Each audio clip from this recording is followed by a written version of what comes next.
In biblical history, today is the Palm Sunday. But this is not my topic. Palm Sunday is the running story where Jesus Christ showed himself as the King of all kings, where the people shouted, Hosanna in the highest. But after that day, after the shouting of the praise, the people began to go against Jesus Christ after Judas Iscariot. So the history of the Palm Sunday started in Matthew chapter 21. You can read that. The symbol of the Palm Sunday is we have the donkey and colt, we have the palm, and napakaraming mga activities on. If you try to read that by heart, you will cry. What happened to Jesus Christ? But that is not my topic, because every time I preach this Palm Sunday, I always cry in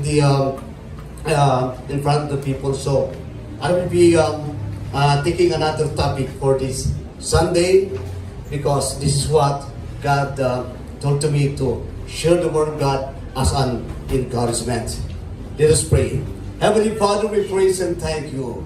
Be glorified as we give you the highest praise, the highest honor, the highest adoration. We praise and thank you for the word that has been prepared for us today.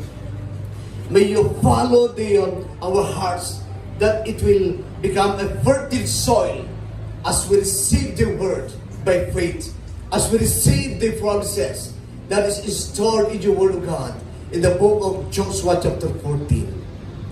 O God, as you anoint your servant of God, may you anoint also your word of God as you hide me under the shadow of your wings, that every time I stand in the midst of your people, Lord, your people see you in me, O God. Lord, we praise and thank you.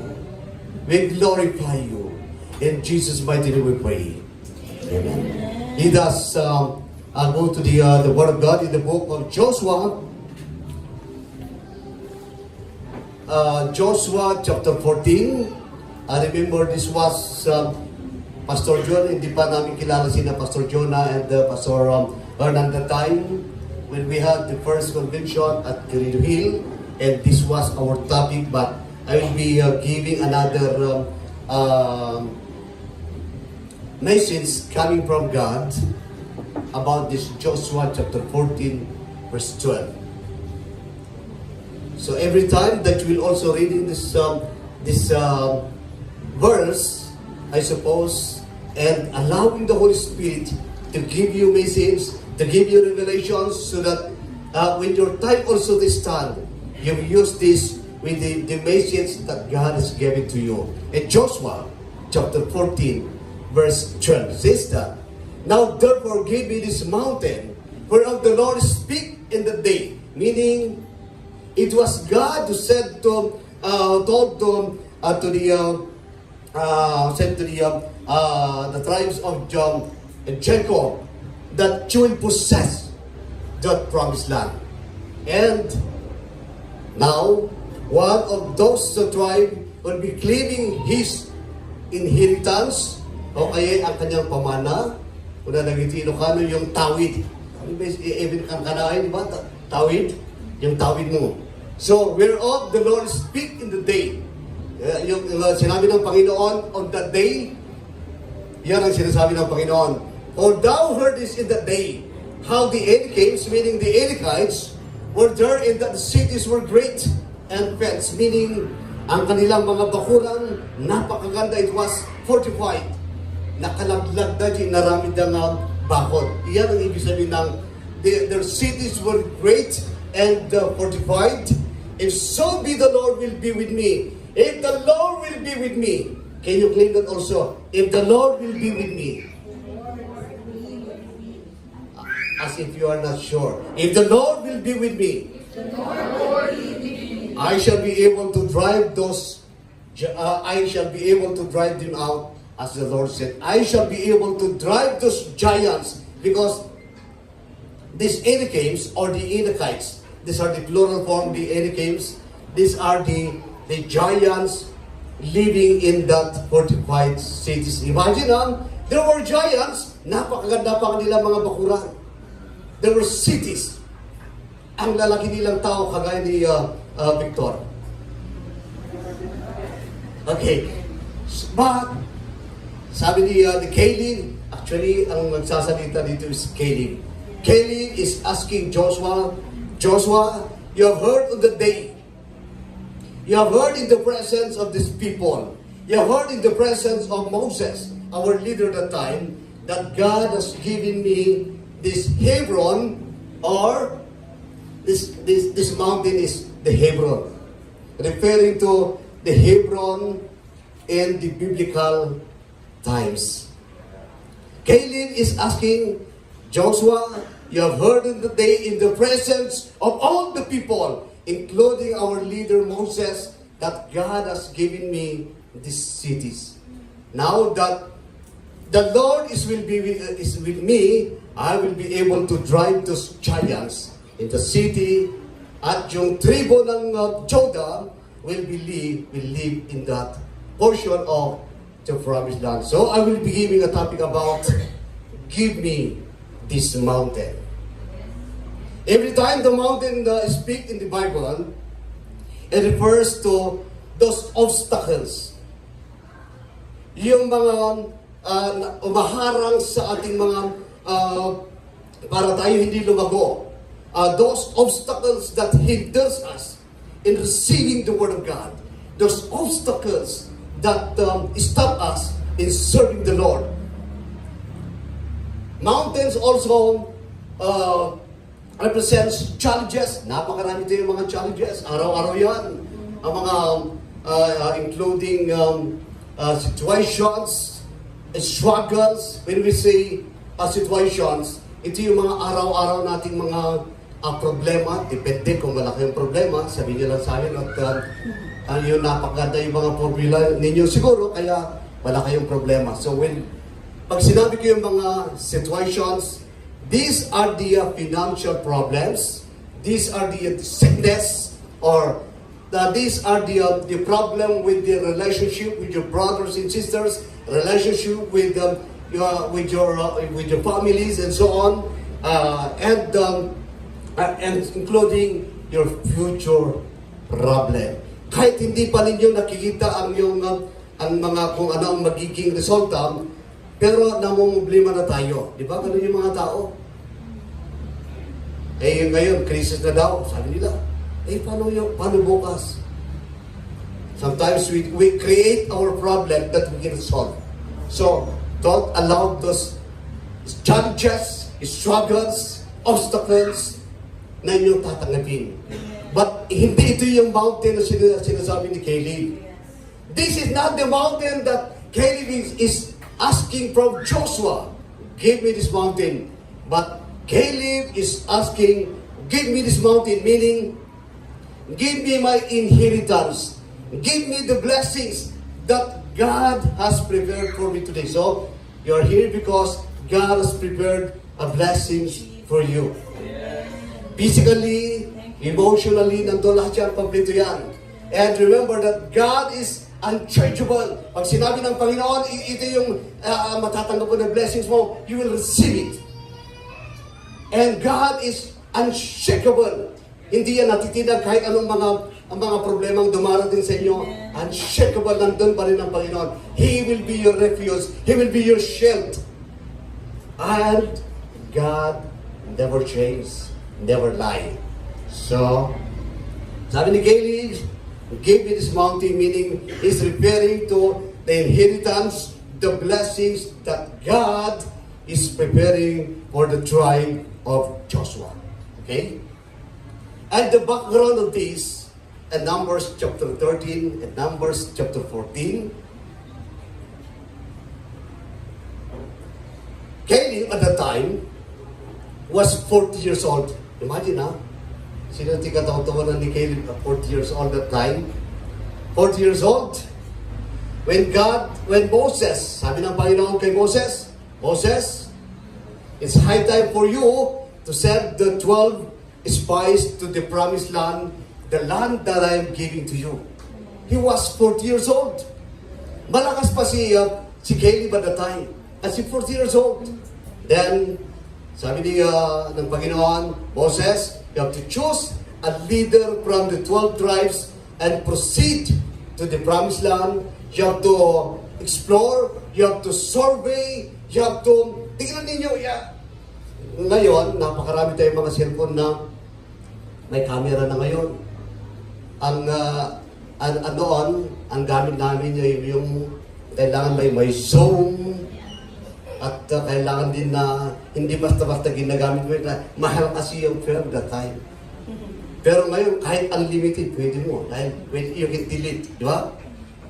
But that is what God is asking Moses. So Moses, you have to send 12 spies at the land. You have to survey. Tingnan ninyo ang lugar kung saan ipinangako ng Panginoon sa inyo. In short, the 12 spies, pumunta sila doon. Ang galing. They were there, they scouted that land, nakita nila, they survey, at napakaganda ang nakita nilang lugar. After 40 days, bumalik itong mga 12 spies, dala-dala nila yung bunga ng ubas. Imagine the grapes at the time, hindi gaya na gano'n, parang Jolis lang yun. Dagiti lalaki din, baka mo ti Jolis, wala yatin Jolis kayo, ano?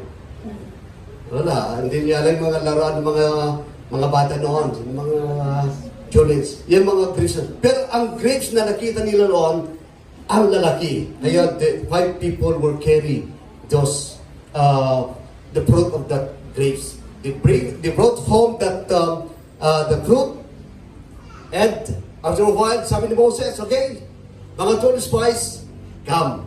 Magbigay kayo ng yung report. Anyway, alam niyo ito.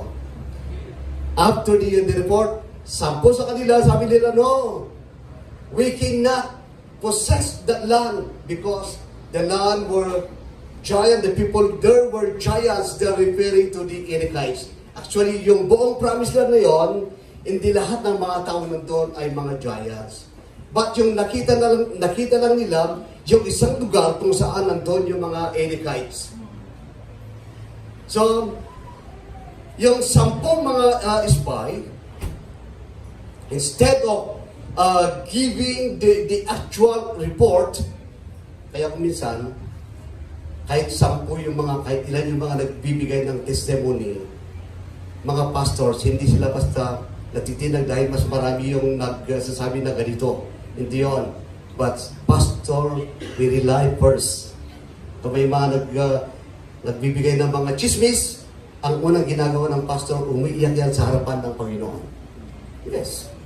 To tell you frankly, umiiyak yan sa harapan ng Panginoon, Lord, is this report true? Then, pagkatapos yan, the Holy Spirit will confirm or not. Kaya hindi basta-basta. Kaya pag sabi niyo, nagbibigay kayo ng chismis kay Pastor Jonah, hindi basta-basta tinatanggap yan ni Pastor Jonah. Iiyak pa yan sa harapan ng Panginoon. Lulugod pa yan sa harap ng Panginoon. Lord, ito yung balita tungkol kay ganito. Is it true, Lord? Iiyak pa yan. Inaantay niya yung sagot ng Panginoon.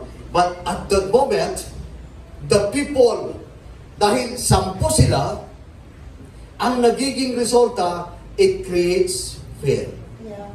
Natakot na tuloy yung mga 10 mga tribo, ayaw na nila pumasok doon sa promised land. And you know what happened? Those who doesn't believe that they can possess that land, they die in the desert. And only those next generation went up with Caleb and Joshua. Those who believe that they can possess that land, those who believe that God will fulfill His promise, sila lang ang nakapasok doon. So he was 40 years old. Now at the age of 40, at the age of 80, what I should say, nung siya magkonsinta na, nakapasok na sila doon sa Kadesh Barnea. Kadesh Barnea is the land, nandun mismo, crossing the Jordan River is the Kadesh Barnea. Nandun na sila, they stayed there for 5 years. After 5 years, 85 years old na si Caleb at the time. Sa ngayon, sabi ni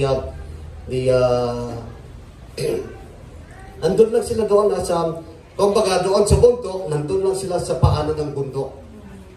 But they did not yet conquer the promised land. So, nung 85 years old na si Caleb, dito na mag-uumpisa ang giyera. Sabi ni Caleb, Joshua, I'm almost 85 years old. It's high time for me to claim my tawid. It's high time for me to claim the blessings na sabi ng Panginoon sa akin. So, 40 years old in Joshua chapter 4, 14 verse 7, tingnan yan, isinunod yan. Buo yung mga message ko isinunod ko para kung kayo nag-titik down, you can have a background. Kasi gusto kong ginagawa ito, kasi one time punta ko doon sa Teos Logos, nagtatanong sila sa akin kung anong ginagawa ko sa message ko. Ang ginagawa ko, I have to write my message para anytime ipakita ko sa kanila, this is my codigo. Kaya importante yun. So, in Joshua chapter 14, sabi ni Caleb, 40 years old I was when Moses, the servant of the Lord, sent me to Kadesh Barnea. Meaning, ito yung entrance ng Promised Land. And Numbers chapter 13, so after 40 years roaming around the desert, nakapasok na sila doon sa Kadesh Barnea. Then after 5 years, 85 years old na si Caleb. At sabi ni Caleb, okay, Joshua, nalagim mo nga imbagan ni ako Diyos nga di diyang lugar at kukwami diyay. Kaya every time you claim your mountain, you're claiming the blessings of God.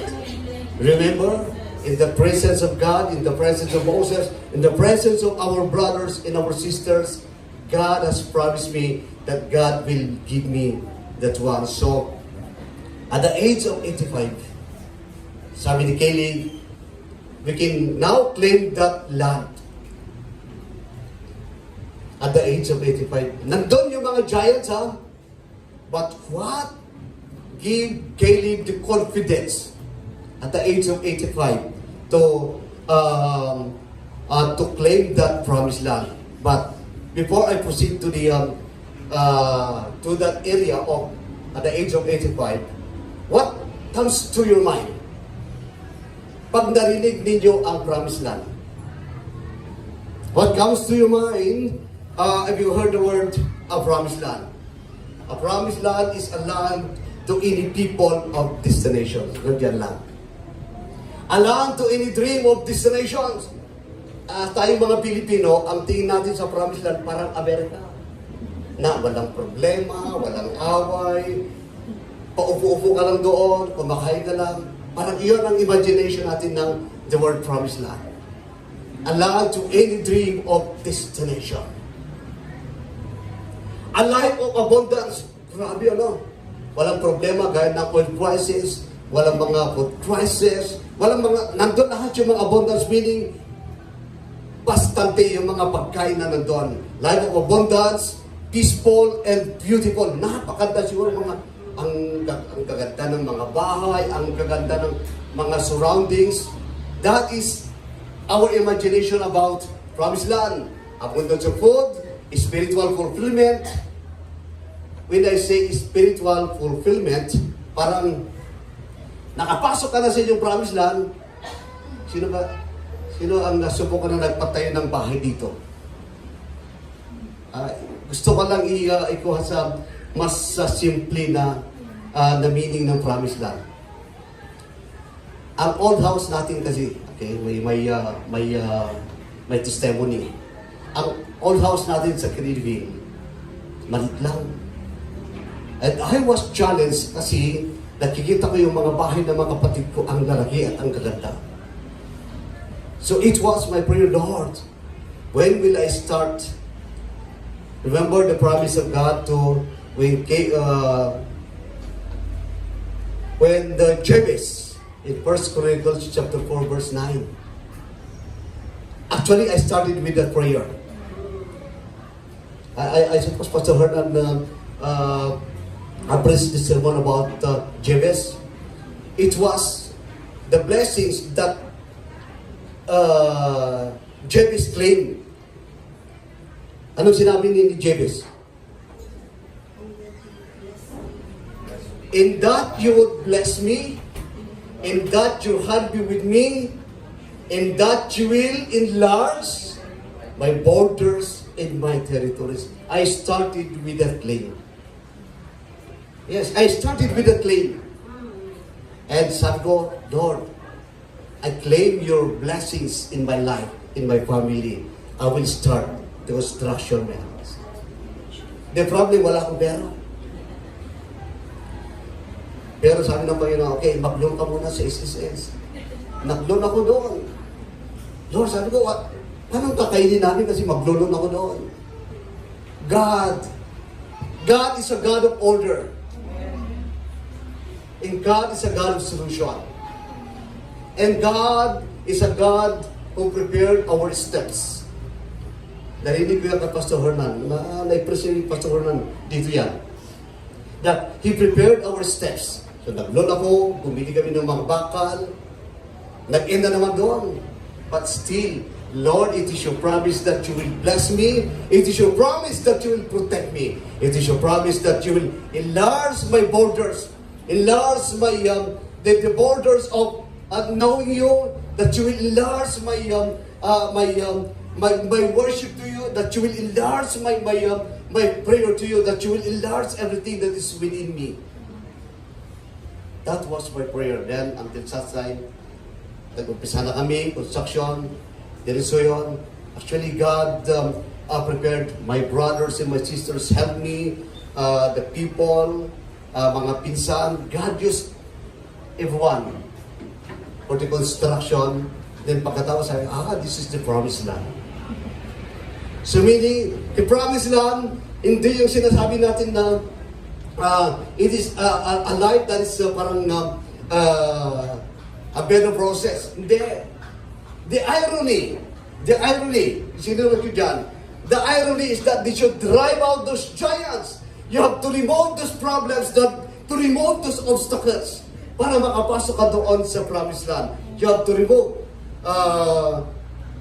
Dahil noon, wala pang korte, kasi kung may korte sana, magpagawa ka ng ejectment para tanggalin mo yung mga squatter doon. Hindi. Imagine na yung mga nandun mismo, mga giants.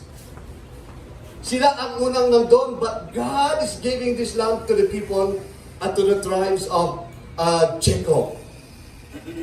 The irony is you have to remove those through battle. Hindi basta-basta yan. Pero that is the promised land. So, when you construct your house, yung mga young people, when you have your dream house, just claim in the presence of God, Lord, this is my dream house. This is my dream family. I want you to bless. Okay?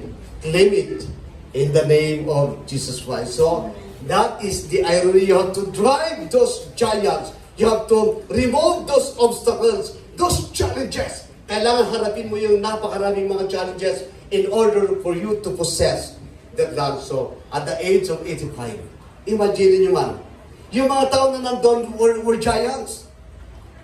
Pero 85 years old si Kelly. Sino tikalakayan dito kapagkada?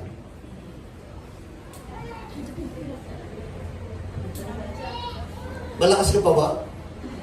Malakas na pabuntang church? Yes. Pero sa trabaho, giants yung mga kaaway nila. And yet, at the age of 85, imagine nyo yung 85 years old, ako'y nasa 50, yes. Pero madali akong mapagod. At the age of 85, just imagine at 85 years old, na white ang kanyang buhok. Mahirapan yan sa paglakad kasi at the age, accordingly daw, sa mga lalaki na maraming mga kinakain noon at the age of 60, lumalabas na yung napakaraming mga sakit. Mga arthritis, mga rheumatis, mga napakaraming mga sakit. And that was the situation of an 85 years old. Pero, you see, slower in movement physically, Potential loss of vision. Malakas pa ba yung mata mo? Pero you have to claim your promise. Experiencing chronic condition, arthritis, rheumatism, at iba pa. But what give Caleb the confidence to claim that promised land? Verse. Let us proceed.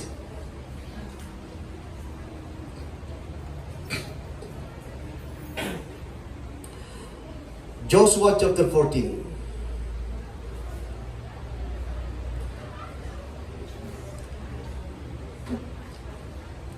I'll be using my cellphone dahil parehas kami ni Pastor Hernan na lumalakas ang aming mga mata. Joshua chapter 14 verses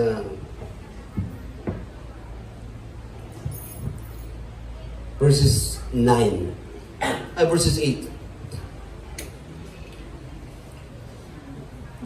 But what gave Caleb the confidence? Ano ba ang nagbigay kay Caleb yung mga courage o kaya yung bang tapang para sabihin niya kay Joshua that it's high time for me to claim my promise in verse 8. But my fellow Israelites went up with me, with the hearts of the people melt in fear. Ito sinabi ko kanina ito yung background na yung sampo sa kanila, nagbigay ng mga maling report at ang naging resulta, natakot yung mga sampung mga tribo. But my fellow Israelites went with me in the heart, made the hearts of the people melt in fear. But I followed the Lord my God wholeheartedly. So, ang unang nagbigay ng tapang kay Caleb to claim his inheritance is that he followed God wholeheartedly. He followed God wholeheartedly. When I say wholeheartedly, hindi ko sinasabi na wala siya kasalanan. Mayroon din mga pagkukulang being a person, being a human being.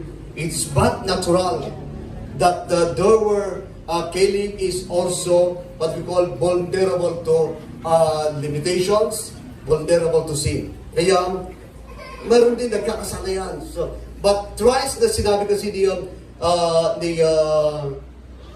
ni Joshua, ni Caleb, tatlong beses niyang sinagot kay Joshua that I followed God wholeheartedly in Joshua chapter 14 verse 8, 9, and 12. Tatlong beses niyang sinabi yun.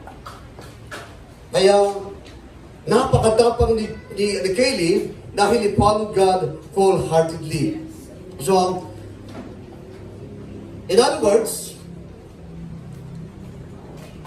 mag-umpisa doon sa Egypt, Joshua and Caleb were with Moses.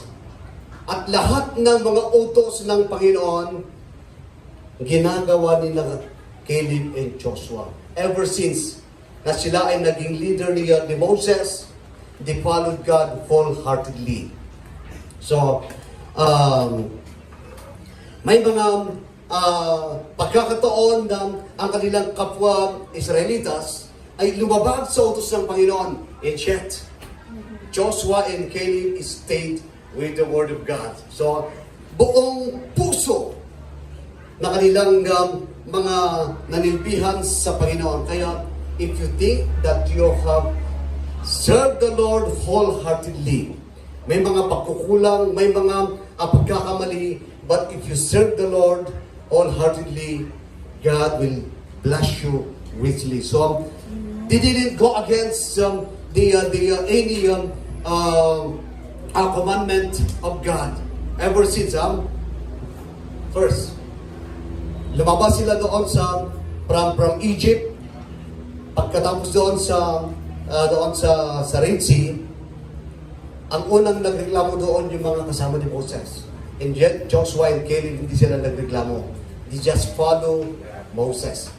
Kaya, avoid murmuring. Halimbawa, kung may pagkukulang kami mga pastor ninyo, avoid murmuring. Just pray for us. Ayan ang nangyari kay Miriam. Si Miriam, na kapatid mismo ni Moses, she murmured. Anong nangyari? Nagkaroon siya ng sakit. Kaya i-avoid ninyo. So in short, they followed God wholeheartedly.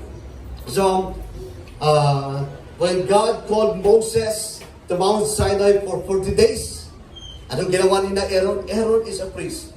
And yet, gumawa sila ng revolto at doon sila naglingkod. Joshua and Caleb, hindi sila naglingkod doon. So, they followed God wholeheartedly. In our daily life, may mga giants din tayong mga giants, mga problema na ating we face giants in our lives. What are the giants? Depende. Nagduduma dagiti giants, nagduduma dagiti problema that we encounter. Kayong mga estudyante, you encounter a problem, but that is not yet your giants. Ang giants ay halimbawa, nag-review ka nga, pero hindi ka pa rin pumasa. But with the favor of God, biglang binaligtad ng teacher, bigla kang pumasa. Di ba? Kasi yung giants, kuminsan, ang giants, parang it covers the, hindi mo na kasi nakikita yung blessing ng Panginoon kasi ang giants napakalaki yan. So it covers even our eyes, kaya nga sa Biblia, may mata nga naman, pero bulag. May mga tinga, hindi naman nakakarinig. Those were the giants now. It covers us. It cloudy our clear understanding about the blessings of God. We face giants every day. Yung mga may trabaho, we face giants, we face situations, we face obstacles. But God is bigger than your giants. God is bigger than your problems. Kaya every time you face your giants in your life, just remember that God is bigger than your problems. And God, in God's action is bigger than your action. So every time you face your giants, come to God and allow God to clear everything for you. So, yun ang ginawa ni Caleb. If so be with me, that the Lord is with me, I shall be able to drive those giants that hinders me in claiming that land. I shall be able to drive those problems that hinders me in claiming my promises. I shall be able to remove those obstacles that stop me from serving the Almighty God. He is our El Shaddai, the Almighty God. So, how should a believer remember that we should believe that God can do everything. Ilang giants yan, ilang problema yan, remember that God can do everything in our favor. So, in our daily life, yan isinula ko dyan. Remember that in your impossibilities time, when you think it is impossible, God will do the impossibilities in your life. Bakit kaya gagawin ito ng Panginoon? Because when you love the Lord, Psalms 91, ayan, napakagandang promise ng Panginoon. Palagi kong inuulit-ulit yun. Yung Psalms 91 prayer na yun, napakaganda yun.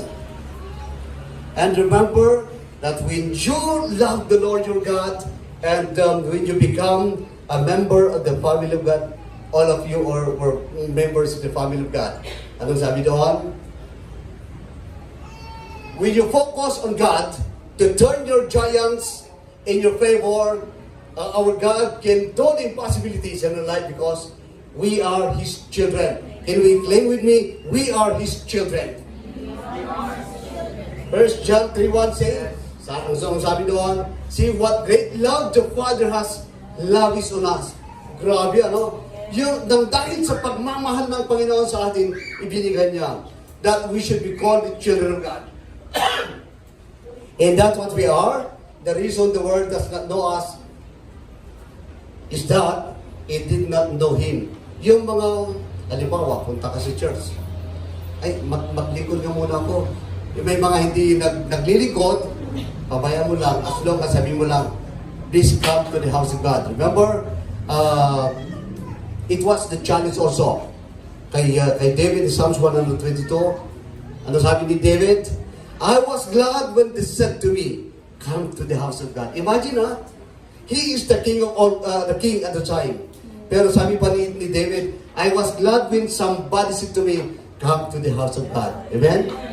Kaya, pag may pinagsabihin ka, may sinabi mo, please come to the house of God at hindi pumasok yung tao, ulitin mo lang yan. Naririnig niya yung word na come to the house of God. Because in the Matthew chapter 21 says that, why do you make this house of the Lord a house of thieves?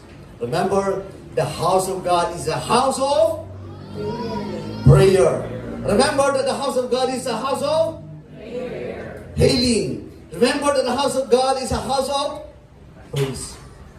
Ang galing kaya, when we are the children of God, there were giants, but come to the house of God, serve God, and remember, God will turn the giants in your favor. So, John 1:12 says that to those who believe and accept Jesus Christ, we become children of God. So, yet to all who did receive Him, to those who believe in His name, He gave the right to become the children of God. So, you are the children of God, you are blessed forever. Oh, ayaw hindi yun yata ma-bless. You are the children of God, you are blessed forever. Ano ko, ayaw nyo? Kung ayaw nyo, pasensya, you will not be blessed. So first, Caleb said that I will be able to drive those giants because I followed God wholeheartedly. Second, he has an unwavering faith. I will be putting Numbers, Joshua chapter 14, verse 24. It says that, but my servant Caleb, because he has different spirit. Okay, medyo magsigbigin muna ako dito. Ano kaya pinakaiba ng spirit natin dito ngayon? Joshua, Caleb has a different spirit. Ano kaya pinakaiba ng spirit mo sa akin na Virgin Ray?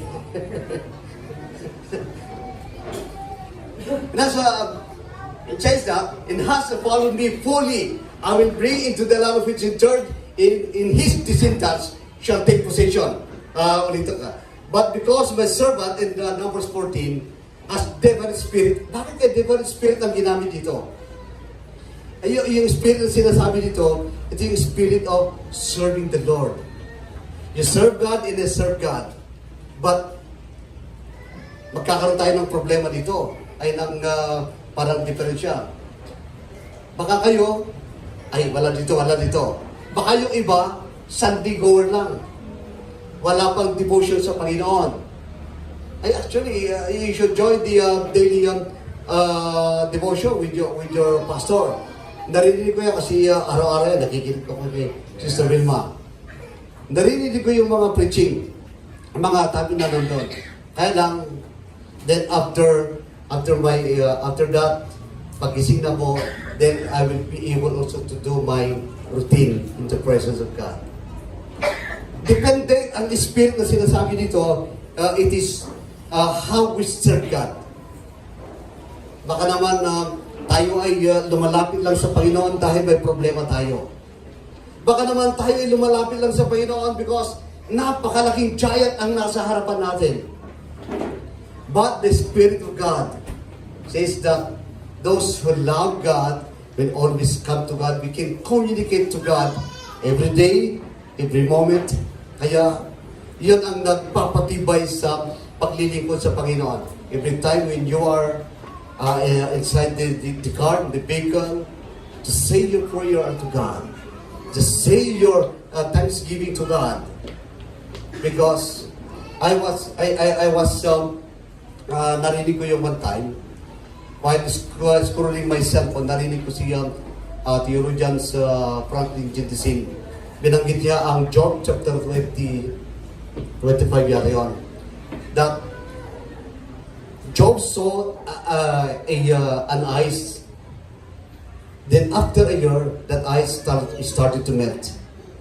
And the explanation of the message that comes to Pastor Jentisin is that ang explanation daw yun to yung mga dasal natin.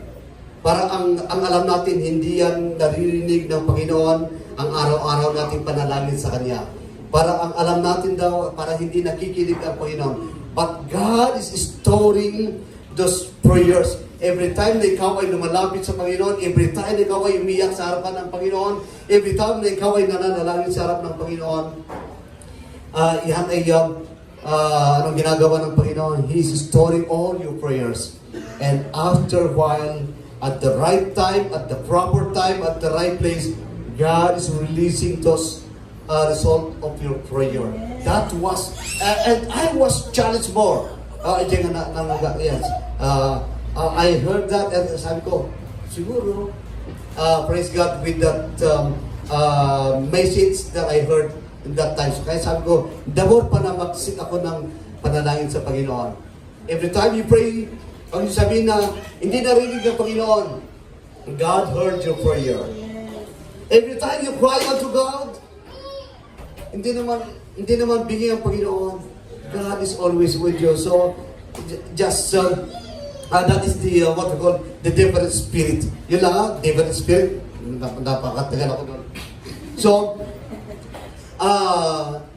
in other words, the spirit, sabi nga doon sa cigarettes, it is not by might, it is not by power, but by my spirit, says the Lord. So, sabi ni Kaylee, sabi ng Panginoon, ang nagsalita mismo dito ay ang Panginoon. Imagine when God love you, sasabi ng Panginoon, since Pastor Jonah was love you so much, I can do this.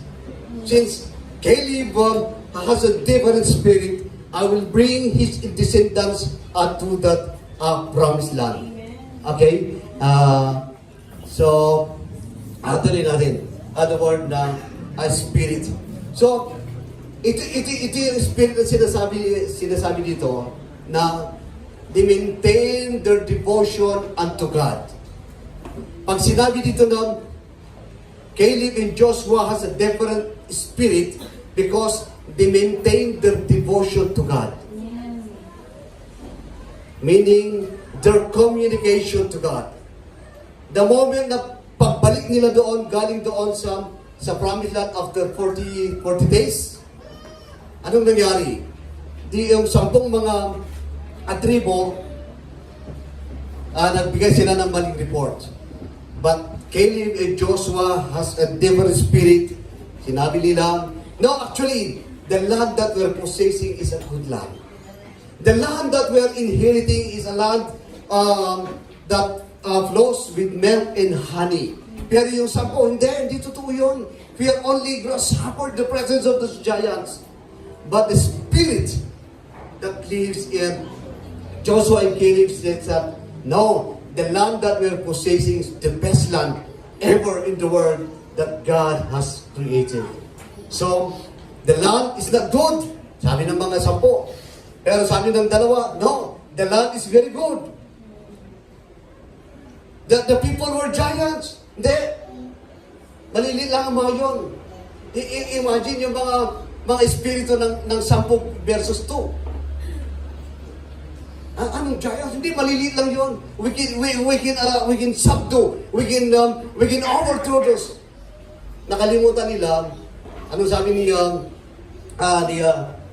Exodus and Isaiah, fear not, for the battle is the Lord. Nakalimutan nila yun. Ang alam nila, sila mismo ang makilaban doon. Hindi. Nakalimutan nila that, ano sabi, Psalms 46 verse 10, be still. Upo ka lang dyan, Caleb. Be still and know that I am God. I shall be able to drive those giants in your presence. Napakaraming mga pagkakataon na ginawa yan ng Panginoon. Kay Gideon, dahil sa takot ni Gideon, siya, napakaraming mga sundalo. And yet, God said to Gideon, masyado kayong marami. Hindi ko kailangan yung napakarami. Kailangan ko lang yung mga may devotion, yung may mga paniniwala, yung pang, you have a trust in the Lord. Yun lang naman ang kailangan ng Panginoon doon. Amen? So, you want to claim your promise? have and continually have devotion with God. So, and avoid yung negativity. Avoid negativity. Yan ang ginawa ng mga sampo. So, and the people are giants, but they are not giants. So, imagine they were giants, pero pag nakabalik naman, di ba? After 40 days, pumunta sila doon, nakabalik naman silang safe and sound. Kasi kung giant, di namatay sana sila. But God, with the protection of God, they came home safe. So, I do believe that God appreciated faith of Caleb and Joshua.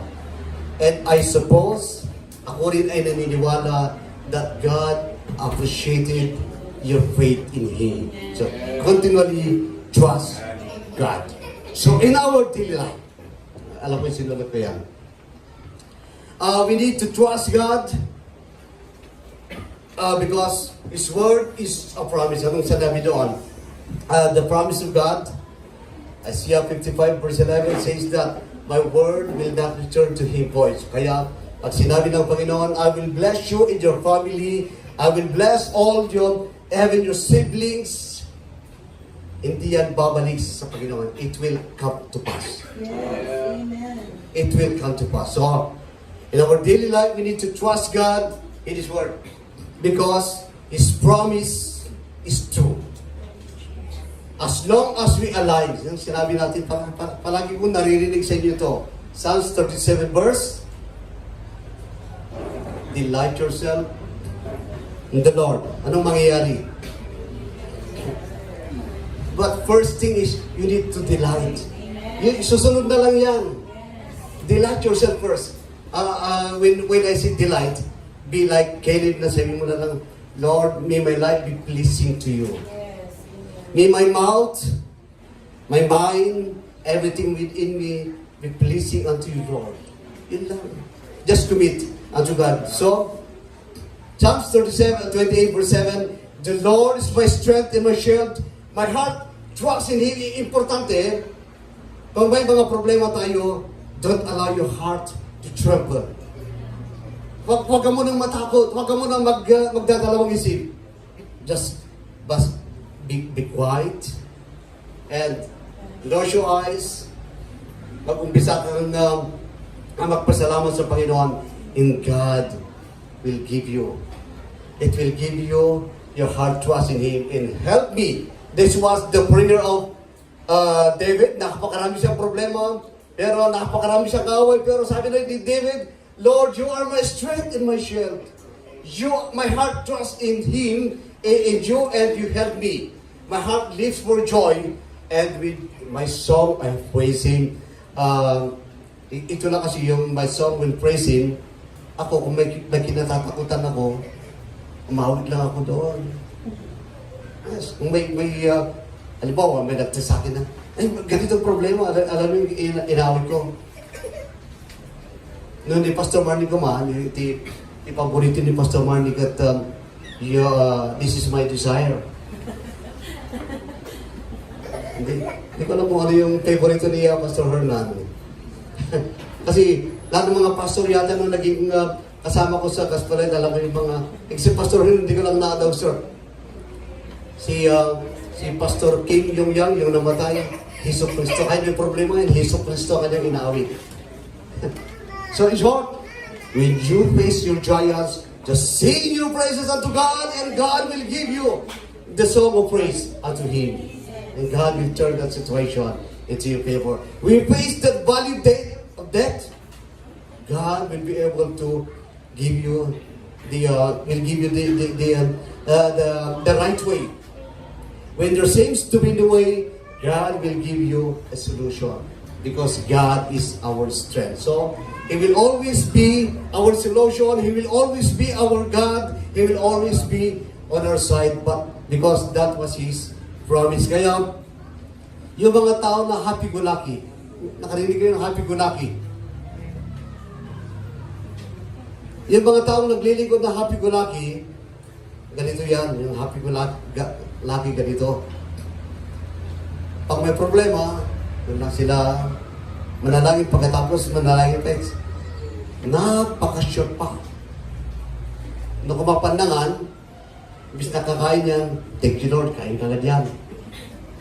Yung happy-go-lucky, picture muna, bago kain.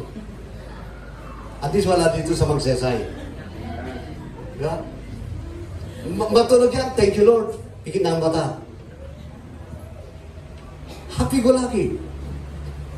But, huwag natin gawing gamot ang Panginoon. Na parang iiyak lang tayo sa harap ng Panginoon, luhod lang tayo sa harap ng Panginoon kung napakatindi ng problema. Kaya palagi ko sinasabi sa grupo natin that in a big action, in a big problem, we need big action. And what is that? Come to God in prayer. Come to God in prayer. Pray, pray, pray. Yun lang ang solusyon. So yun, kaya always remember that God is giving us the right solution every time we come to Him in your situation. So, we need to follow God wholeheartedly. We need to have that unwavering faith and unwavering faith. Napapagod ba ang inyong pananampalataya? Sino napapagod pa sabihin natin to? Don't allow. O kaya, agbakasyon ako ng umunod, nabanduga. Pati ba naman pupunta sa church, napapagod tayo. Sayang na kita naglugyan tayo. So, the unwavering faith. And number 3, Caleb experienced God's faithfulness. Manong taong ka nagsabi, Pastor Jonah? 20 years? 25 years? More than 20. So you're now in your silver celebrating your experience with God. From my since birth? No. Kasi sabi natin, the moment na you experience the faithfulness of God is the moment you accept God, Jesus Christ in your life. So, doon yung sasabihin, no? Kaya after the water baptism, you may try to recall all the your experience in walking with God. So, Caleb experienced God's faithfulness, meaning the moment nung ipinanganak si Caleb, naranasan niya ang pagmamahal ng Panginoon sa kanyang buhay. Naranasan ni Caleb kung gaano kabuti ang Panginoon sa kanya at sa kanyang mga pamilya. So Caleb is one of those who witnessed his slavery in Egypt. Naranasan niya doon yung mga pagpapahirap na ginawa ng mga Ehipto sa kanila. Naranasan ni Caleb kung ano yung mga pagmamaltrato na ginawa sa kanila mga Ehipto. And yet, Caleb followed God wholeheartedly. He has also witnessed how God fight the 10 plague of Egypt, meaning the 10 gods of Egypt. Kitang-kita lahat yun ni Caleb. He witnessed everything na ginawa ng Panginoon at that moment. So, the confrontations of the gods of Egypt through the 10 plagues, the parting of the Red Sea where the people, where the 12 tribes of Jacob walked on that Red Sea on a dry land.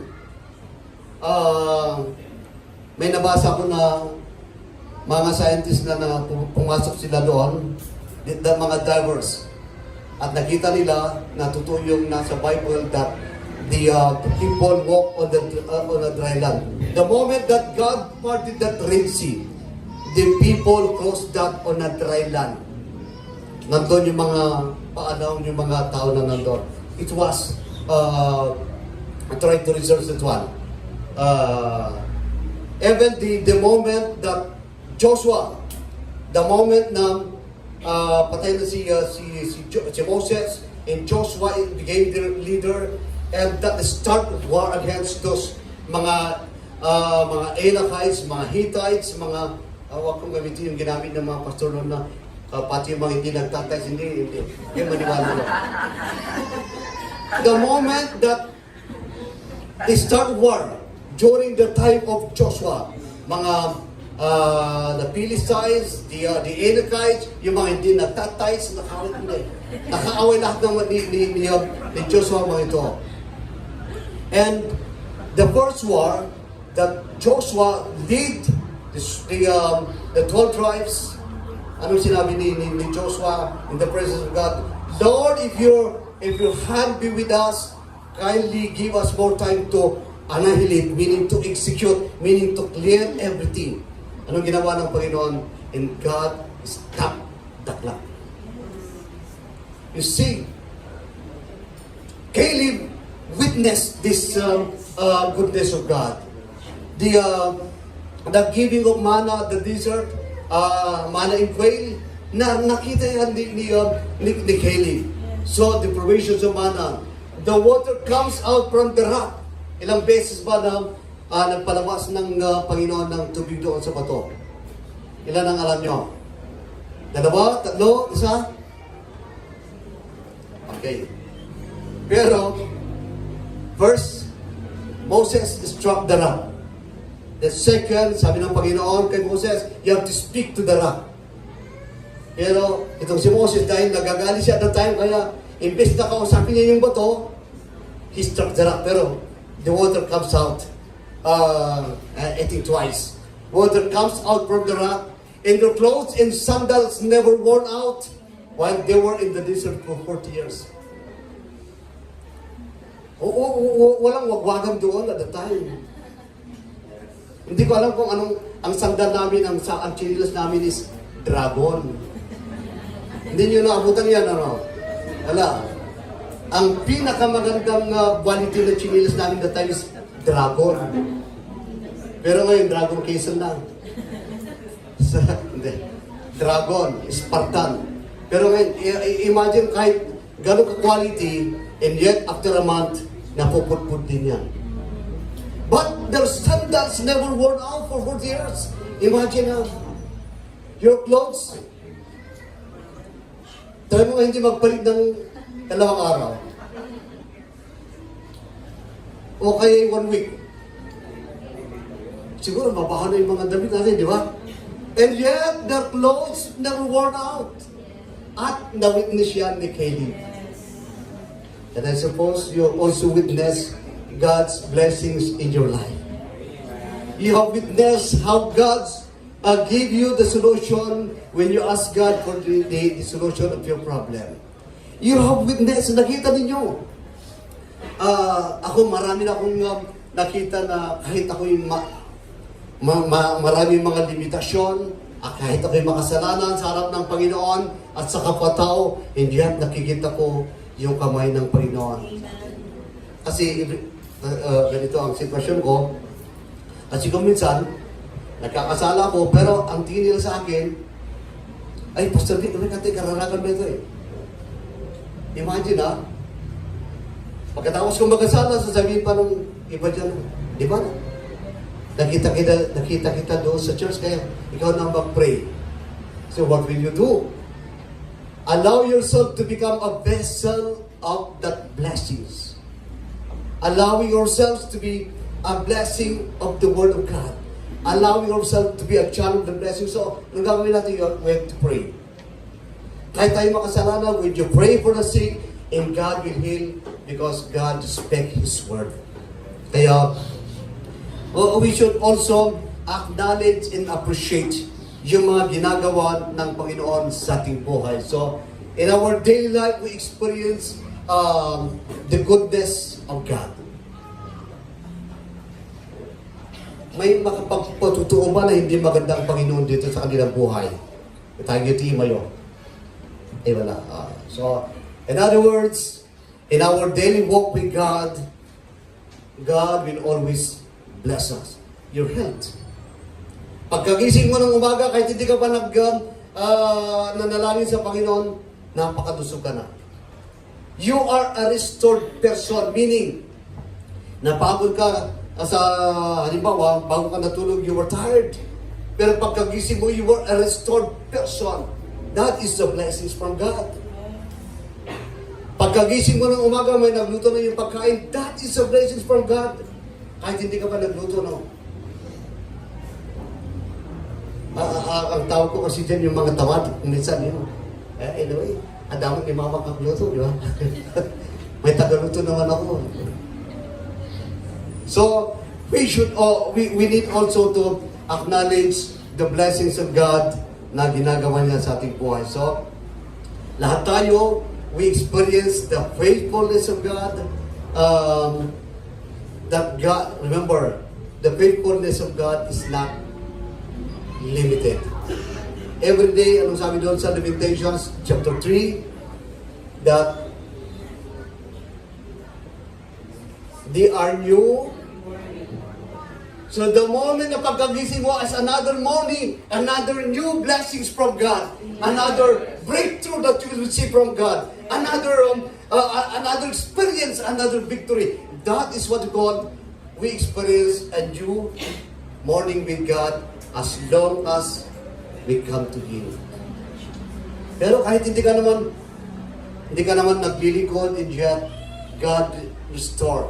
God, kailangan din magpasalamat tayo dahil He sustained us for the past night and giving us the gift of another day. So, always, I thank God because He is unlimited in our lives and that God will always sustain us. So, your family has been sustained because of the presence of God, because of the grace of God. So, with this, you can have your confidence. You can have your confidence to claim the blessings of God in your life. So I would like you to encourage each one of us that sometimes we face situations. Depende kung ano yung mga situations. Minsan, tawa kayo ng tawa dyan, pagkatapos may nag-text sa iyo, a problem. Sometimes nawawala tayo sa mood because of a problem. But remember, give that situation to God. Remember, your giants is not giant in the presence of God. Hindi natitinag ang Panginoon. Kahit ilang giant pa yan na nasa inyong harapan. As long as you are with God. Remember, God is unshakable. And God is unstoppable in your life. So, in order for us to have that confidence, remove that negativity in our lives. When you face situations, give it to God. Believe it by faith. So, we need to follow God wholeheartedly in the faith that you have received, the faith that you have heard from our pastor, Pastor Hernan, Pastor Jonah. You have to appreciate the faith in the presence of God. Just say to God that, Lord, today is another moment that I am entrusting my faith unto you. Today is another moment that I am lifting up my faith unto you. So allow God to work in our lives. So in your prayer, I would like also to encourage you, give time to listen from God. When you pray, give a seconds that just close your eyes and say your Philippians chapter 4. Say your prayer and supplication unto God and try to hear from God. The moment that you close your eyes, you will hear from God. God will speak to your heart. So always have that faith, the unwavering faith in our hearts. Hallelujah. Hallelujah. Oh, we worship you, Lord. Hallelujah. Heavenly Father, I praise and thank you. Be glorified with your word, Lord. Be glorified with your people, O God. Thank you for the word that has been spoken. And thank you for the life of Caleb that you have shown to us how great you are in the lives of Caleb and Tutan. How great you are in the life of your people. And today, Lord, what is people, what are we are in your sight, God? That you are mindful because you love us so much. Hallelujah. Lord, we praise and thank you. We honor you. And Father, we continually plant your words in our hearts. Your word, it will become life, God. The moment that we face giants in our lives, your word, it will become life. The word that we receive, Lord, it will become life, and it will give us the application that we need to trust you more than the giants that we face in our life. We need to trust you more, Father, because you are bigger than those giants. You are bigger than our problems. You are bigger than what we the situations that we face every day, God. Oh Lord, we praise and thank you. And Father, we have the honor to declare your blessings upon these people, God. May you continually bless these people, the people, these people and this church, their families and their members, as I decree and declare that the blessings after blessings be upon them, O God. That favor upon favor may come to your people. And we will claim the promise, Father, that you are our Jehovah Jireh. And we claim your promise, Father, that you are our Jehovah Rapha, our healer. To those who are in need of your touch, God. From the top of their head to the sole of their feet, God. Lord, restore everything into its normal. And to those who are feeling pain, you are our healer. You are the great physician who can do everything, who can turn situation, oh God, into our testimony, Lord. Oh God, you are our Jehovah Shammah. A God is always your God. You are our Emmanuel. We declare, Father, that every day we you are our Emmanuel, God, who is always with us. Help us to walk with you. Help us, O Lord, to have to come to you. And we pray, and I praise and thank you, Father, for the spiritual breakthrough that you are doing to the life of your people. Even the children, O Lord, the spiritual breakthrough of your word, a financial breakthrough.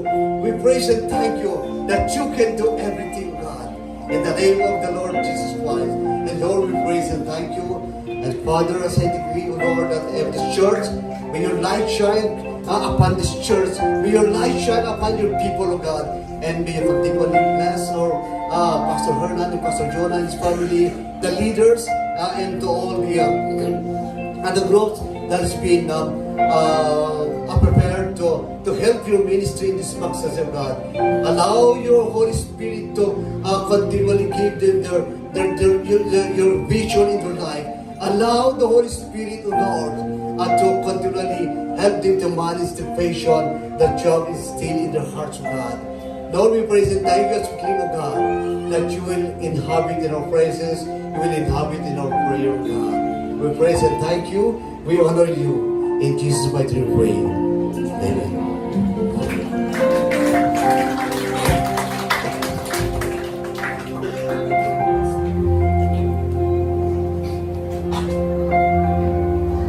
Amen. Tumayo nga po tayo lahat. Let's all arise. Hindi ko po alam sa inyo, but I was encouraged, I was challenged, I was rebuked with the word po ngayong umagang ito. And if there's anything, alam ko po na may kanya-kanya po tayong takeaway sa message ngayong umaga. And we have the opportunity to share that later sa ating small group. But before we go there, can we just give honor and praise po sa ating Panginoon? Napakaganda po ng salita na napakinggan po natin ngayong umaga. You know, regardless po sa age natin, regardless sa pinagdaanan natin, sa gender natin, no God, alam niyo po, si God, faithful siya sa kanyang mga pangako. Kahit gaano tayo maghintay, kagaya ni Caleb, ang tagal niya, 45 years. Until nung sinabi niya, give me that mountain. Ano man yung mga pangako ng Panginoon na kiniklaim po ninyo sa buhay ninyo, believe that we have unshakable, unstoppable God na gagawin at gagawin po yan sa buhay ninyo. Thank you, Father. Awitin nga po natin yun as our declaration today. Yung bridge po, we have an unshakable, unstoppable God that is working in your life. Huwag po tayong mawalan ng pag-asa. Alam ko, may kanya-kanya kayong giants. Bukod pa dito sa giant na very visible na kinakaharap natin that's happening in our economy. But God is faithful. At ano man yung mga pangako na ikiniklaim natin sa Panginoon, gagawin po niya yan sa buhay ng bawat isa sa atin. Let this be our declaration this morning. Thank you, Jesus. Come on, I want you to hear yourself declare this. Kung hindi niyo po ito inaawit sa katabi niyo, you're declaring this, that this is the God that you are serving today. Yes, God, you're unchangeable, God. You never change, Lord. That's what you are. Unchangeable, unchangeable, unshakable, unstoppable. That's what you are. Come on, declare, unchangeable, unshakable, unstoppable. That's what you are. That's who our God is. Hallelujah, Jesus. That's what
palampasin yung oras na ito na hindi po natin na i-declare kung sino ang Diyos sa buhay natin. Alam niyo po, bago matapos yung worship natin kanina, there's a question that's in my heart. And I guess this is from the Lord dahil nabigyan ako ng opportunity ngayon. I thought na this is a question for me, but tanong po ito sa ating lahat. Ano po yung faithfulness ni God na nakita mo mismo?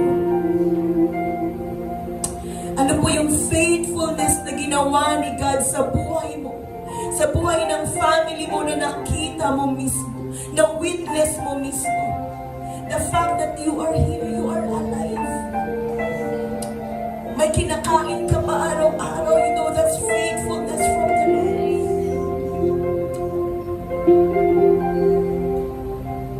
And yun yung isang nagbigay ng confidence kay Caleb to boldly say, give me that mountain.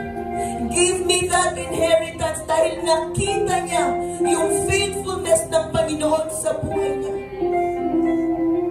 This is the challenge to all of us, even po sa mga nanonood online.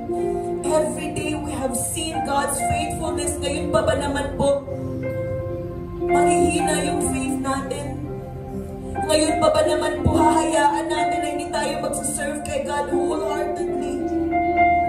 Sana naman po hindi. Kagaya ni Caleb, who have a different spirit, let's keep claiming God's promises dahil yung confidence natin wala sa kung sino tayo, but our confidence is on who God is. He's a promise-keeping God. Maraming salamat po, Panginoon. Lord, thank you for your word, your reminder po sa amin. We needed this word, especially in this situation. Lord, may karapatan pa ba kaming mag-claim ng mga inheritance, ng promises mo sa mga nangyayari sa mundo? Kung titignan lang namin kung anong meron kami, parang imposible. But Lord, we thank you na hindi po ito nakabase sa kung anong meron kami, anong kaya namin gawin, at kung sino kami. But Lord God, yung pag-fulfill mo ng promise mo ay nakadepende kung sino ka, O Diyos. You are a faithful God. Maraming salamat. Lord, I pray and intercede for each and everyone that is in this place. Lord, hindi ko po alam kung ano yung mga promises na kiniklaim ng bawat isa. Maybe for some of us, napagod na tayong mag-claim, napagod na tayong mag-pray. But this is a reminder for you this moment. Huwag po tayong tumigil. Nag-antay si Caleb ng 45 years. It doesn't matter how long we wait. What matters is kilala natin yung Diyos na nagbigay sa atin ng promise na yan. Maraming salamat. Lord, strengthen our hearts, O God. Strengthen our faith as we wait for the completion of the promise, O Lord, na kiniklaim po namin sa iyo, O Diyos. Maraming salamat.